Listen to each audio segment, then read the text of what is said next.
My name is Brandon Smith. I'm the co-founder of Queer Voices NYC. My name is Ronald Hinton, and I'm also a co-founder of Queer Voices NYC Film Festival, and we're so excited to be in our second year spending it with you all.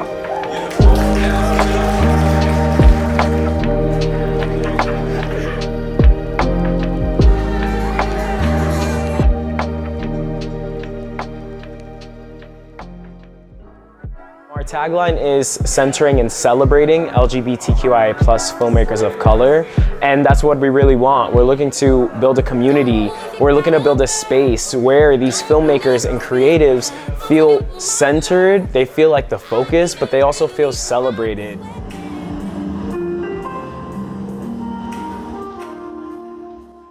If you could just talk to us about why was it so important for you to make something that was intergenerational and that would speak in this kind of ancestral way? I mean, I think the film had a few different strands that were seeds, rather, that were planted, and one of them was I made a kind of diary film, and in part of that film is about me coming out within a culturally conservative Jamaican family and the kind of repercussions of that process. And then the second half of it documents this relationship that I was in as it was kind of disintegrating or like falling apart. And I think it's such a beautiful story that these Glue members marched with these farm workers in Dolores, and then 10 years later the farm workers came out and marched with them. It makes me emotional, but it's such a that would make a really good movie, you know, like the relationship between the farm workers and these queer Latino people. I mean, it's a really unlikely pairing, but it happened.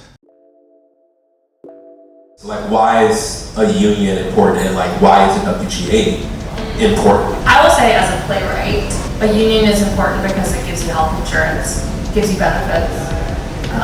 In a career that is a very unstable career, and I that was something I feel like entering the strike. I am kind of grateful in a way that for me, when I started writing for TV, it was a gig. I never viewed it. I've never worked in television in a time when it was like the old days where people talk about the stable, like, you know, easy breezy days of television. Interesting that HIV was how we entered the space into like our funding space and so forth. But once we were in, we were like, now we can do our thing. And that's not, when I say do our thing, it's not like, oh, like we're gonna like not do what's expected. No, we're gonna do that and more. We're actually just gonna challenge the trajectory of it. We're gonna push the envelope, and we're gonna show you a bit about what you're missing. And following with that, I want to get into your film because, you know, I wrestled. I said, am I triggered? Yes. I said, have I really gotten over my ex? Am I thinking about them right now? This is like a litmus test for this. Don't reach out to your exes. No, okay, I will not reach out to them. I hope they are well where they are. But I'm wondering,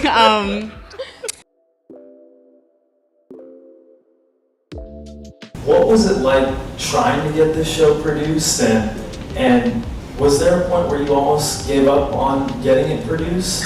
And what was it like to kind of overcome that?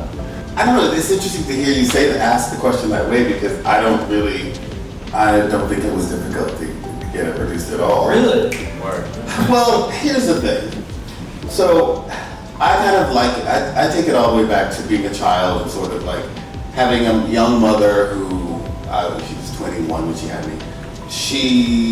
I was just never really told no. So when I came home at like first grade and I wanted to play the cello, because, you know, my little white best friend, her father was a doctor, she played the cello, and every Tuesday and Thursday she would go off to music class, and I'd be like, what's that, you know? And she didn't say, as I'm sure a lot of parents would be like, what the fuck are you talking about? You don't go outside and play in that yard or whatever. We went to the music store and got a cello, and so I was raised with this sort of idea that I could do what I set my mind to do.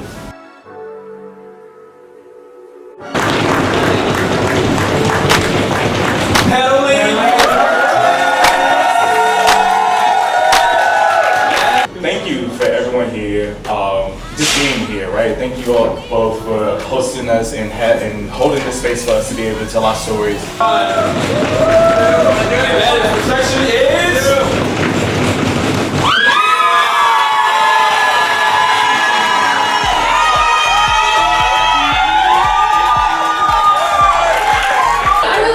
You all. This is only the second time that I've watched this film along with other people as part of my post-production team. I really, really appreciate it. Seriously, guys. Thank you so much.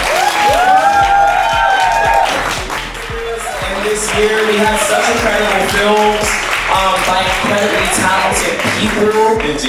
And we can't wait to celebrate with you all next year. Hi everyone, my name is CK Hugo Chang. I'm from Taiwan. What's up, y'all? I'm Dimitri Deshawn, travel and fashion content creator, entrepreneur. Hey, what's up? I'm Jonathan Burke. I play Eric on Harlem on Prime Video, and I'm excited to be here today. Yeah, I enjoy Queer Voices. I love the fact that they curate for the LGBTQ plus POC. It's a very intimate event, so it's nice to be with the filmmakers from all over the world. I'm very happy to be here. You gotta come to Queer Voices. QV NYC is important for us, y'all. We gotta show up. That's what we gotta do. We gotta show up for our community. We're allies. We're pushing the culture forward. So I feel like come, show up, and support. So I'm here to support Black queer voices in TV and film. It's so important to me. It is literally like my life's work to make sure that queer voices are visible, are seen, heard, appreciated on a global scale. We have to support each other, okay? I mean, why not? And there's a bunch of creative people here. So, if you have a chance to visit New York, please do come to Queer Voices New York City Film Festival. We did it! So what you're going to expect from Queer Voices NYC is more programming throughout New York City and also internationally. We're going to partner virtually and some in-person events, as well as create some funding opportunities for our filmmakers. Yep, workshops, panels. Definitely let us know what you're seeking. I feel like we want to tailor this to our filmmakers. So a lot of amazing films, hopefully classes, you know, everything that will lead to professional development opportunities for our filmmakers and our community. I want to see our community building events happening annually, actually, because that was such an amazing part of our programming, something that I really love that we did this year. And so expect more of that, expect more community, connection, filmmaking, film screenings. We're here and we're queer. Absolutely. Get used to it. Get used to it.